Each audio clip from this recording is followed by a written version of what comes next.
So the weather sucks outside. We just had a foot of snow with 20-some-mile-an-hour winds. Not the most ideal conditions to be out fishing, especially when a lot of the lakes and everything are pretty much almost frozen where we're at. And I don't do ice fishing. We do food recipes here, so we are going to show you a beer recipe.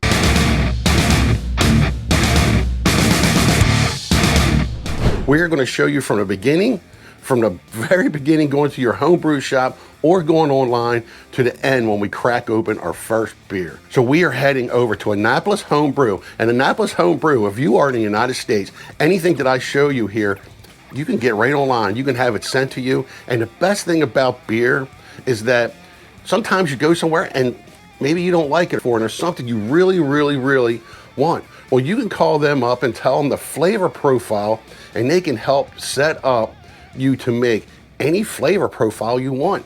And the best thing is they have wine, which I didn't realize actually how easy wine is to make. You can make chambuca, it's a tea, chambuca, something like that, tea, cheese.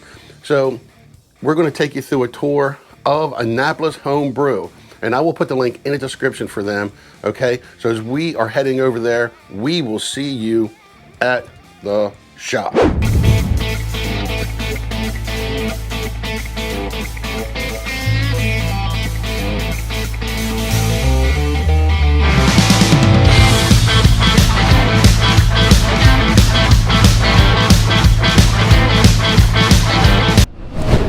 Hey, we had just got to Annapolis Home Brewing. All right, we're going to pick up our brewing kit. It's an you can say over there. I mean, I'm sure everyone, but it's a home brewing kit. She's actually making it up. It's their own recipe. They have different kind. Come here with me.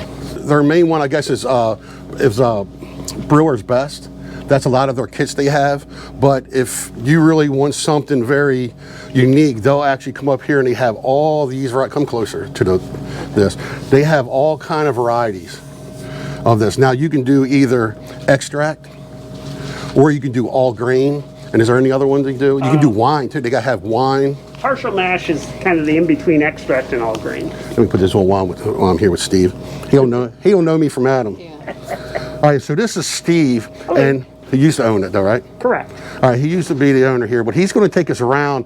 If you're interested in another hobby, this is a really good hobby, and I don't think it's extremely expensive. Oh, no. It takes a little startup money, but like you need your equipment, and then once you have all your equipment, then you just get the ingredient recipes that you, obviously we have plenty of them to choose from for all styles of beer. They actually have classes that actually teach you how to brew beer, how to make wine, how to make cider, kombucha, yeah, all the different disciplines that are available. Anyone who likes to ferment anything. We also have cheese kits. We have books on fermented vegetables and equipment to do that with. So we are kind of a one-stop fermentation shop. It doesn't take a lot of equipment to make beer. A lot of the stuff that is in this beginner's beer kit will also translate to making cider or wine. Some of it has to be scaled up for some of those disciplines, but this is a standard kit for making 5-gallon batches of beer. It includes your primary fermenter, your bottling bucket, your hydrometer, and all the other ancillary stuff, including a little bit of cleaner and sanitizer that you need to start brewing beer. Most important thing is sanitizing. Sanitize. Yeah, it's the location yep. of home brewing. And that goes for whether you're making beer, wine, cider, mead, cheese, kombucha. You want to make sure that you don't introduce any bad bacteria into your what is hopefully going to be the best beer you ever made. But yeah, if you practice good cleaning and sanitation, and it can be very simple. We actually have all sorts of cleaners and sanitizers available for keeping your brewery or your winery cleaned and sanitized. There's some cleaners that are cleaners with sanitizing properties. They will kill some of the bacteria.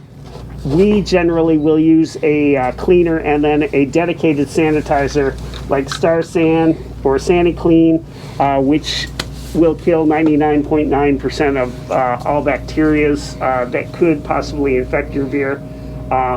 These are no rinse sanitizers, so you just have to apply the sanitizer to the fermenter or your tools, your hydrometer, your thermometer, and then let it air dry, and then you're ready to use it. Because it makes no sense to go through the entire process, the expense of making something and then having it not turn out. So it's a matter of, you're protecting your own best interests. Yeah, I've done it too.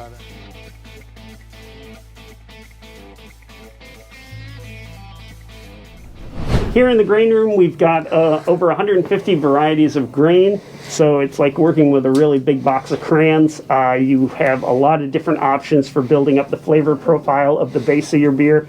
Grain makes up a large portion of your fermentable sugars. So the amount of grain that you put in your beer is going to determine how strong your beer is. There's also other adjunct ingredients, other sugars that you can add to your beer to up your gravity or make it a higher ABV. But grain is going to be the backbone. It gives you your maltiness, it gives you your color, your character, and your flavor. So it's important to know what you put in your beer. There's a lot of online resources like Brewer's Friend and Beersmith that can help you craft your own recipes. They can tell you how much grain to use to produce the type of beer that you're trying to make.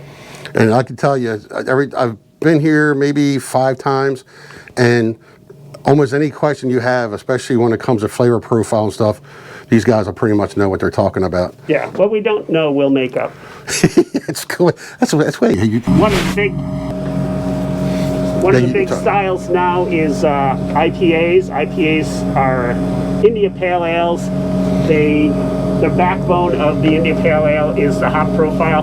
Hops act as a preservative as well as adding flavor, bitterness, sometimes really nice fruity esters. So we have scores of varieties of hops available in 1 ounce and up to 1 pound containers.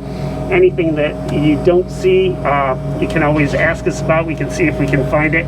But we try to keep a very large selection on different hops as we find them available. And we're bringing in new stuff all the time, like the Belma's new.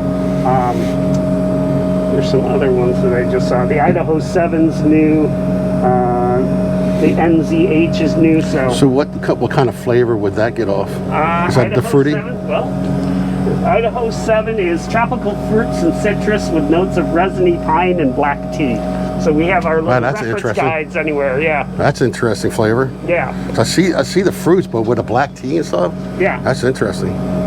See, everything can, and what they do is they'll actually just build. When you want a flavor profile, they'll help you build it. So that's. Yeah. A lot of people come in here with a good idea of what they want to make, and the people who come in here and don't know what they want to make, our first question is, well, what do you like to drink? Mm-hmm. So if there's a commercial recipe that you like from one of the local breweries or from a national brewery, odds are there's at least one online clone recipe for it. We can find that, help you put that together, and hopefully make the beer of your dreams. Cool. That's awesome. With this hobby, a lot of it is sharing. It's all about brewers are the most friendly people. There's a certain amount of camaraderie between brewers. There's not a lot of secrets. If you talk to another home brewer and he has a beer that you really like, he's more than likely to provide you with that recipe so that you can do it yourself. There's a lot of commercial breweries that if you like their beer, they can give you a scaled down recipe of that beer. So it's all about sharing, and as brewers, we share our successes and we drink our mistakes. If I could, knit sweaters for everyone for Christmas, I would. I can't knit, but I can make beer and wine. So that's what I use, provide to my friends and family for Christmas presents. So oh, really? It's a nice way to. I think some of them are like, can't wait for Christmas to come. Oh, absolutely. Christmas, holidays, family reunions, weddings. We have quite a few homebrewers who are enlisted to make beer for friends' weddings, for family members' weddings. So, and it's something they like to do. It's a way that they can, put their personal seal on someone's special event. And we don't want to forget too. They have plenty of wine to do. And when these wines, we'll let him talk about the wines, because we almost thought about trying a batch of wine, and it didn't seem like this was And this is just wasn't as hard to do as beer. Brewing is very labor intensive up front. Your brew day is going to run anywhere from 2 hours to maybe 6 or 8 hours if you do all grain, and that's including cleanup. But winemaking and cider making and making hard seltzers, the yeast do most of the work for you. So putting together one of these wine kits will probably take you about 10 or 15 minutes, and then you add the yeast and let the yeast do all the work.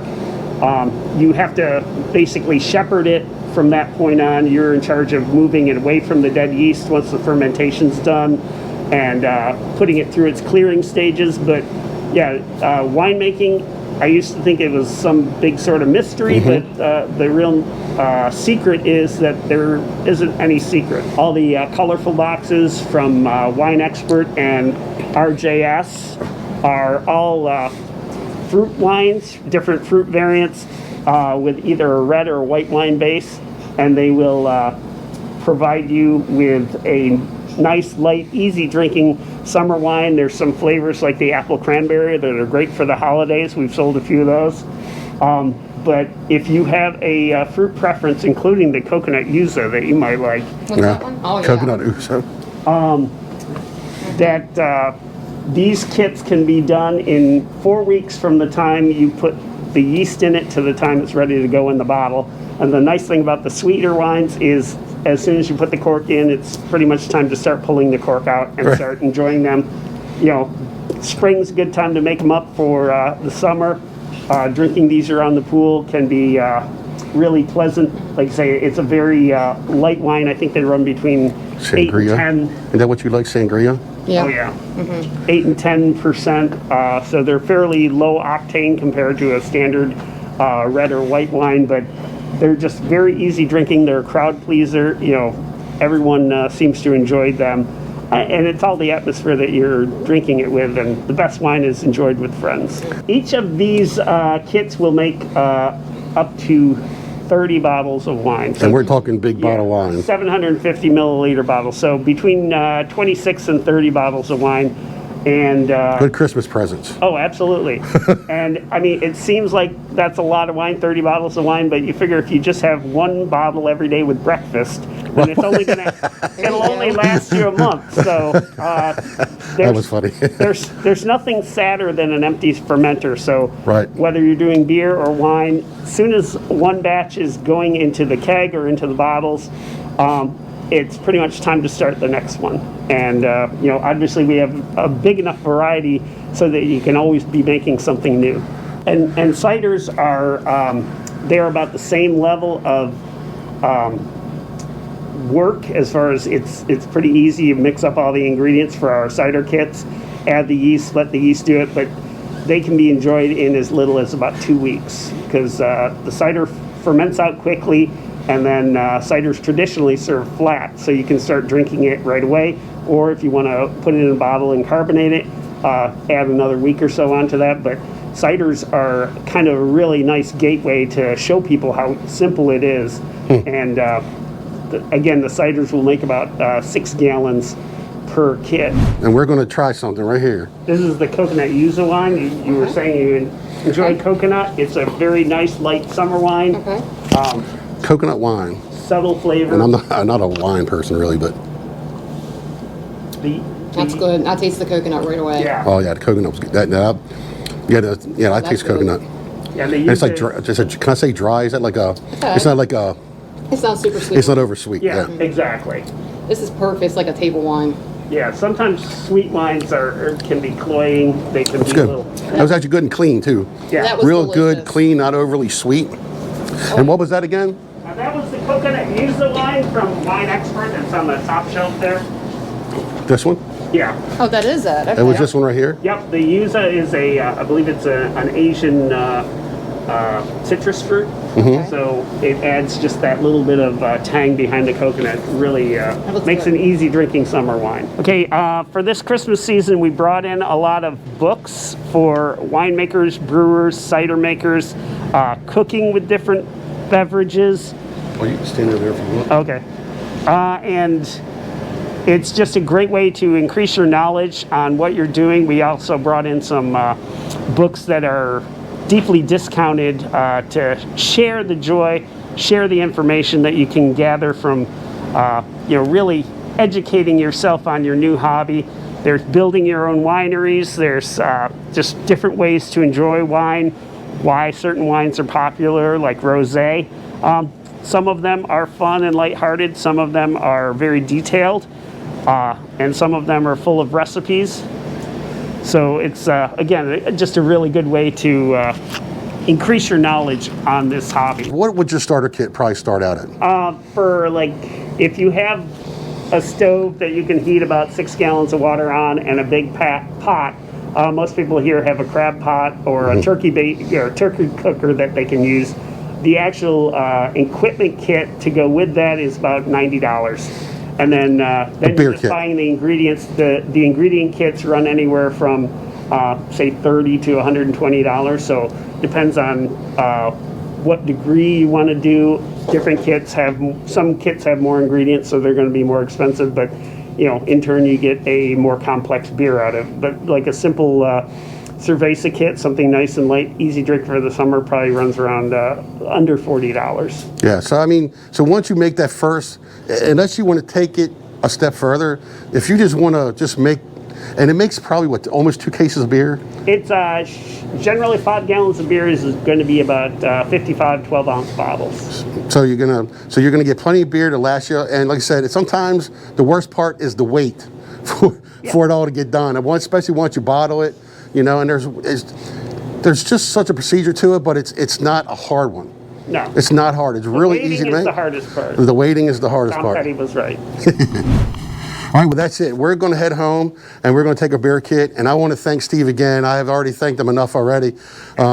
He has been so nice to come out here and let us bug him for about a half an hour, taking us to a store. And like I said, I will leave the link to their store in the description, because you can have anything, pretty much anything shipped, right? Absolutely, yeah. Anything, especially online, because you can go to their website. I'll make sure that's online, and you go there. And if you want a beer kit, I think it's a great hobby. It's not a real expensive hobby, and if you do it right, you'll be very rewarded for the time you put in to do it. And you'll make yourself really popular too.